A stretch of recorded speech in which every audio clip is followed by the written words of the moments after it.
যখন ইসলামকে point out করে ইসলামের আলো পৃথিবী থেকে নিশ্চিহ্ন করে দেওয়ার জন্য ইসলামকে অযৌক্তিক, অমানবিক, অবৈজ্ঞানিক ধর্ম হিসেবে মানুষের সামনে প্রমোট করা হতো। কিন্তু তাদের এই ওল্ড স্ট্র্যাটেজি একটা সময় যে পুরোপুরিভাবে ফেল করলো। তারা বাজারে নতুন ট্রিক্স নিয়ে আসলো এবং সফলতার মুখ দেখলো। তারা ইসলামের কিছু কিছু মৌলিক বিষয়কে নিয়ে, কিছু কিছু মৌলিক বিধানকে নিয়ে আপত্তি করা শুরু করলো এবং তারা এতটাই সফল হলো যে আজকে মুসলমানদেরকে আমরা দেখতে পাই যারা দেশের গুরুত্বপূর্ণ জায়গাগুলোতে বসে তারা ইসলামের মৌলিক বিধান, যাকাত, হজ কিংবা কখনো কখনো জিহাদকে অস্বীকার করছে। কিন্তু ইসলাম মানে কি, ইসলামের ডেফিনেশন কি, যদি এইটুকু আমাদের বুঝে আসে তাহলে এই কাজগুলো আমাদের করার কথা না। যদি জিজ্ঞেস করা হয় ইসলামের ডেফিনেশন কি, তাহলে এক বাক্যে বেশিরভাগ মানুষই বলবে ইসলাম মানে পিস।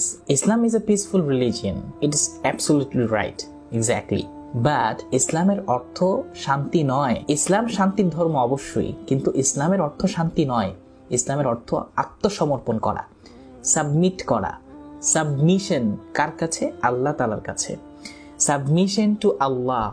এবং কত পার্সেন্ট? 100%। 100% সাবমিশন টু আল্লাহ। এমন নয় যে আমি 90% সাবমিট করলাম আল্লাহর কাছে আর 10% আমি আমার মন মতো চললাম। আমি 80% সাবমিট করলাম আল্লাহ তাআলার কাছে, 10% আমি আমার মন মতো আর 10% আমি আমার সমাজের মতো করে চললাম। আমি 70% সাবমিট করলাম আল্লাহর কাছে, 10% আমার মন মতো, 10% সমাজের মতো করে এবং 10% আমার দলের আকীদা অনুযায়ী। Impossible. You cannot do it. You don't have any right to say I have an opinion about Islam. You don't have any right to say I have an opinion about zakah. I have an opinion about hajj. I have an opinion about jihad. You don't have any right.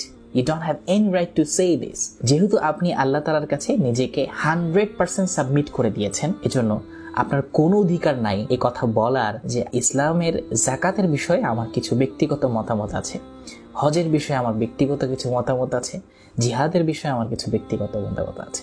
আপনি এটা বলতে পারেন না, আপনার সে অধিকার নাই। ইন্না দীন ইনদাল্লাহিল ইসলাম। আল্লাহ তাআলার কাছে মনোনীত ধর্ম ইসলাম। যেহেতু আপনি এই মনোনীত ধর্মে এসেছেন, সুতরাং আপনাকে তার কথা অনুযায়ী চলতে হবে যে ইসলামকে প্রণয়ন করেছেন। 100% সাবমিশন টু আল্লাহর চমৎকার উদাহরণ দেখেন কোরআনে। ইব্রাহিম আলাইহিস সালাম, যেমন বাবা তেমন ছেলে, আদেশ করা হয়েছে জবাই করার জন্য, সন্তানকে হত্যা করে ফেলবেন। ক্বালা ইয়া বুনাই ইন্নী আরা ফিল মানাম। হে সন্তান, আমি স্বপ্নে দেখেছি আন্নী আযবাহুক, আমি তোমাকে জবাই করছি। নবীদের স্বপ্ন সত্য হয়ে থাকে। ফানজুর মাযা তারা, তুমি দেখো এই ব্যাপারে তোমার অপিনিয়ন কি। চমৎকার উদাহরণ।